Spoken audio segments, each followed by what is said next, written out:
Okay, so now we're starting to kind of get into the X's and O's of multifamily. This is we're gonna ratchet it up a notch. You know, you may want to get your seatbelts on a little bit here. Cash flow. Each and every deal must perform from a cash flow standpoint with regard to real estate. We have security measures that we put in place with regard to formulas that ensure that. Cash flow is important. It's the lifeblood of every single deal. The other thing that I want to enforce here, or at least emphasize, is that I want you to base your decisions on the numbers. Emotion has no room for the entrepreneur in the multifamily world. Now, there is a case where you'd use emotion in that you say, well, how does my renter feel when they walk into this unit? Or how does my renter feel when they walk into this duplex or apartment building? That's fine, because renters rent on emotion. There's no doubt about it. But you as the investor buying that asset, I want you to think numbers. Income minus expenses equals NOI minus debt service equals cash flow. That is your skeleton that you go off of. Everything from there is related to that, but it's an offshoot. Okay? That's your skeleton. Concentrate on terms rather than price. Concentrate on terms rather than price. This will click for you tomorrow when I do your deals that you bring in the morning. And for some of you that have properties under contract right now, I won't mention any names, or close to having a property under contract, the information that you get tomorrow when I work those deals will be vital. It will be worth every single penny that you paid to be here and be in this program, period. It's the same technique that when we went to Phoenix 2 months ago or 3 months ago with Steve, within 15 minutes I saved him $200 and some thousand by implementing these things, okay? So I want you to really make sure that you're here. Some of you may want to sit closer to the front. Can you imagine that? I just created scarcity by doing that. So I'm going to come down tomorrow. You guys are going to be camping out in tents right outside the door. There'll be a line waiting to get in. Cash flow is important, very important, because cash flow is what puts food on the table, clothes on the kids, gas in the car. Thank you. It does. That's the stuff that you want, that your RSP is going to provide you in 35 years or 40 years. You're getting it today. You're getting it today. When I ask you what's your number, you should know that. What is your number? People that are late here are like, what number? What are you talking about? Your number is this. If you're working in corporate Canada today and you are making $100,000, let's say that you pay 50% thereabouts in taxes, which is pretty close. You bring home $50,000. That's about $4,000 a month. Let's say that I've picked Chicago as my market, and I'm putting properties through Section 8 with Michael and Jimmy yesterday. I've got Lynn working for me. I'm working with Mark Dennis, is finding, with CoStar and getting opportunities. And I've got my team on the ground, my property manager, so on and so forth. And I know in this market, each unit is going to provide me with $250 per month in cash flow. Income minus assets equals, or income minus expenses equals NOI minus debt service equals cash flow. Each one of my units provides me with $250 per month. If I'm trying to replace my income, take-home income of $50,000 a year, I've got to have about 16 units. If you're in a market which only gives you $200 per month per unit, then you're going to have 20 units or 22, whatever that is. That's your number. Everyone should not only have their market picked, but they should be able to tell me what their number is. What's your number? Because now you know, by having your number, working on multifamily units, you know the cash flow, you know what that is. You can tell me that I need to buy 16 units in this market. Some of you are going to buy 160 units in this market. Some of you are going to buy 1.6 units in this market. I don't know what that is, but it's going to be somewhere in there. But I want you to know your number. Because once you have your number of 16, then I can say, you know what? Let's start looking at the 4-unit, 6-unit building range. It may take us about 2 years to get there, or 3 years to get there, or whatever it is, a year. Some of you 6 months, some of you a couple months. But we need to set that up. That's the strategy, that's the plan, that if you're going to participate in multifamily units, that's the road I would take. It puts things in perspective. As I get older, and I'm in my late 20s now, I say that because I joke around because I'm really not. I'm in my early 30s. I say that because it's so funny because not too long ago, Heather was in her late 20s. But anyway, yeah, so I'm in my early 30s now. And as I get older, I realize that perspective is everything. You're getting some people say, early 30s, he looks great. He really does. He must have had some work done or something in this area. Perspective is everything. When you know that you've got to buy 16 units in your market to replace your income, your outlook changes a little bit. You know what you have to do. I'm always good when someone says, John, you got to do A, B, and C. Or at least if I create that in my world. So if I'm looking at an asset to buy, and I say over the next 18 months, if I do A, B, and C, I'm going to drive net operating income, and I'm going to increase the value by X. I can grasp that. I know what I have to do. I'm on a mission. It's when we get involved in multifamily properties and we don't have that plan. You just kind of feel lost. You just kind of feel like you don't know what to do. Make sure you break it down. I'm a simple guy. I got to break it down in a very simple way. So I would base everything on cash flow. However, leverage is important. And the very idea of leverage is accomplishing a lot with very little. Accomplishing a lot with very little. So when you're looking at this $1 million building, you're going to go to the bank, and the bank is going to say, listen, we're going to give you 75% loan to value. You know that we get some people that say 75%, is that it? 75% is the majority of the price of that asset. The majority. You just have to find the minority. The 25%. And if that's the biggest hurdle for you, there's a problem. We have to find a way to find out what that is, go after it, set it up as either debt or as a partnership. And I don't care what road you go, we just have to do things in a certain way. If it's debt, we got to think of promissory note and mortgage. If it's partnership, we've got to think of operating or partnership agreement. Once we get that into play, then we can go out and get that investor, someone maybe that we know, friends and family, bring them in and work the deal. And then we start to get into the parameters of formulas that we're going to talk about later this morning. By the way, let me check my time. I'm just babbling here. Half this stuff I'm making up. Good, we're good on time. Leverage is important because that is truly a double-edged sword. And leverage can also bury you. It's kind of like water. It really is. 8 glasses a day are healthy. But a hurricane, flood, drowning, tsunami, you could die. That's so true. Water's we need it for life to survive, but will also kill you very quickly. Same thing here, leverage, same thing. 8 glasses of water a day are healthy, but too much, destructive. I've seen many, many people that have been over-leveraged. My first deal as an entrepreneur was that duplex that I told you about the second day where I bought it from Mrs. Kruger. I was over-leveraged, and I didn't know. I had no idea until 30 days, 45 days later, and all of a sudden I'm getting the expenses in, and I'm getting the mortgage payment in. And then I'm like, oh crap. Oh crap. Because what now? I have no tenant on top, and I've got Gary on the bottom paying a $300 rent in a $700 market.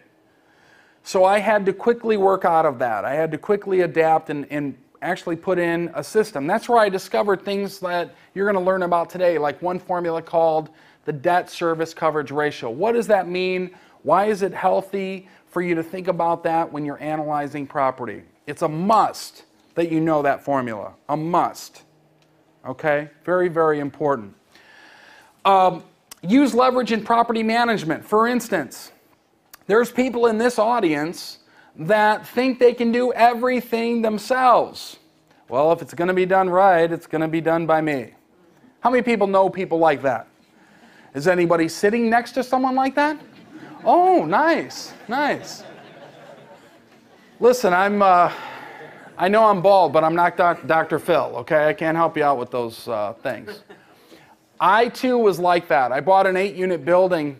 Let's see, I bought a duplex, I went to an 8-unit building, and I went to a 30-unit building.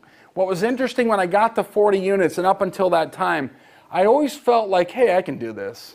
I can do this stuff by myself. I was the manager, the maintenance person, the attorney, the accountant, all of this stuff, right? Some people might say I had different personalities then. Well, maybe that didn't sound right. Can you imagine this? Someone says, well, I'm not schizophrenic. Either am I. Anyway, no, that's not what I'm talking about. I'm talking about the idea of thinking you can do everything yourself. And meaning that, you try to do all these things. I am not good at maintenance stuff. I know that now. A few short trips to the urgent care clinic, and I knew that I had to hire a maintenance person. Some of you know when I put a tool in my hand, it becomes a weapon. So, in understanding leverage with property management, I want to make sure that I'm adding people that help me out with that. So I'm adding maintenance people, I'm adding a property manager. Just the idea of the software that Lynn was talking about that handles the books alone is interesting because that in itself is leverage. And there's several types, by the way. I don't know if they mentioned them yesterday. We use one that's called AppFolio. But there's other ones. There's Yardi, there's RentRoll, there's all kinds of software that you can use. But nevertheless, you're using leverage when you do that. So I'd recommend using leverage in property management. Also using leverage in building your team. I surround myself with a very good team. Lynn, everybody else, my insurance agent, attorney, they know their stuff. And I think that's very, very important. Number one, it takes the pressure off you.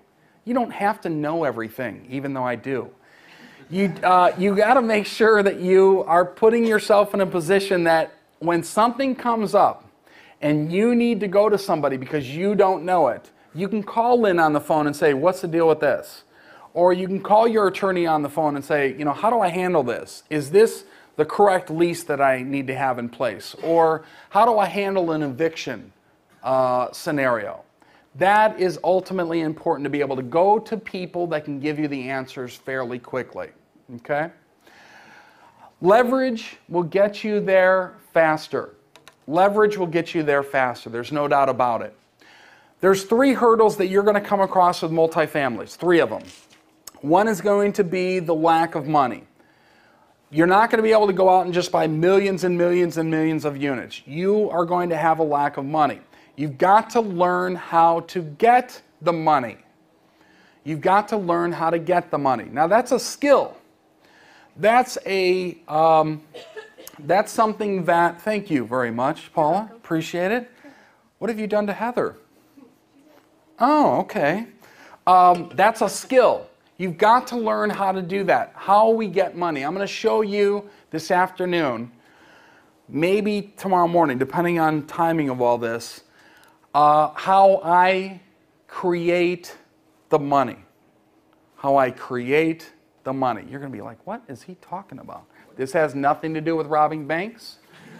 This has nothing to do with lifting a wallet. I'm not saying I've never done that before, but this has to do with creating the money. Now you might think, well, is this some kind of magic? Maybe. Maybe. For my next trick, I'm going to levitate. No. This has to do with thinking about terms in real estate. It also has to do with getting creative. There is a creative component to multifamily units that I don't think can be ignored. The second one is lack of confidence. And, kind of saying, buying that 12-unit building, I don't know if I could do that. I've only bought single-family houses in my whole career, and I just don't think I'd be very good at buying 12. You have to eliminate that talk. That's part of the negative talk that Steve was talking about yesterday. Because if you don't believe in yourself, how can you expect other people to believe in yourself, especially when you're getting the money, when you're trying to get the money or attract a partner? Can you imagine going to a partner and be like, or a prospective partner that and say, I don't know if I'm going to be able to be any good at this. 12-unit buildings and 12 units are just, I don't think I'm going to be any, you don't want to lend me any money for this, do you? That is going nowhere but Badville right now, you know what I mean? You would not believe how many people talk like that.